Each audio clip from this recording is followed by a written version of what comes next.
अब आप नाटा बापूजी रा मांग सिंह लगी सेवायत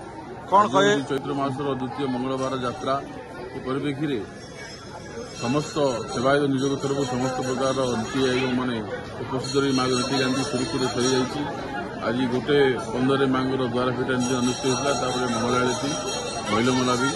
अवकाश बेस होगापर भगवती को पंचशक्तिर अभिषेक कर तत्पश्चात भगवती महालक्ष्मी रूप में समस्त भक्त मान आज दर्शन देते। ये महालक्ष्मी रूप को जो भक्त दर्शन कर समस्त प्रकार ऐश्वर्य समस्त प्रकार शुभ संकेत प्राप्ति होता है एवं निज निज शिशु मानकर ज्ञानर विकास बुद्धिर विकास समस्त मानसिक पूर्ण होता है। एवं समस्त विश्वास रखी भक्त मैंने निज निज शिशु मान मुंडन कर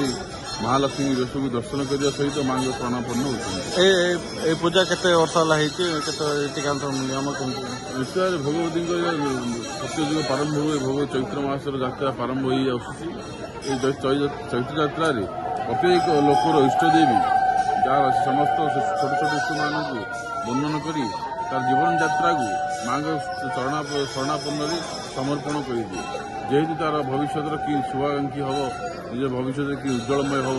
से विश्वास भक्ति रखी माँ को शरणापन्न होता और निज निज शिशु को समर्पण करते।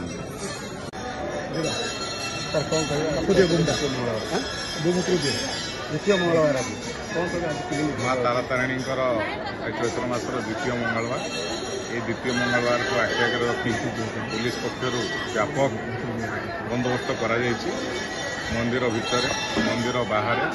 हिल बेस समस्त जगार पुलिस अफिसर तथा स्टाफ को नियोजन कर ट्राफिक बंदोबस्त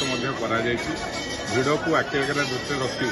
मंदिर भितर महिला पुलिस अफिसर महिला पुलिस दि जाए समस्त जमी श्रृंखलार सह आसिक दर्शन करेंगे तारिपाई सुबंदोबस्त कर बाबद एसपी प्रत्यक्ष तत्वावधान में आम 3 जन एडिशनल एसपी 6 जन डीएसपी एसडीपीओ आईएसी पुरुषोत्तमपुर सांगे अन्य थानार इन्स्पेक्टर एवं अनेक ऑफिसर 300 होमगार्ड प्राय 12 प्लाटून फोर्स 4टी शिफ्ट ये ड्यूटी नियोजित अच्छा। अपराह 4टारू प्रथम शिफ्ट आरंभ हो संध्या 8टा पर्यंत लगुच संध्या 8टारू राति 3टा राति 3टारू दिन 10टा और दिन 10टारू भिड़ कमिया पर्यंत 4टी पर्यायर शिफ्ट ड्यूटी करा कौन प्रकार किसी विशृंखला देखा जाऊनी समस्ते सुरखुरी आसी भक्त मैंने दर्शन करके जाऊँ।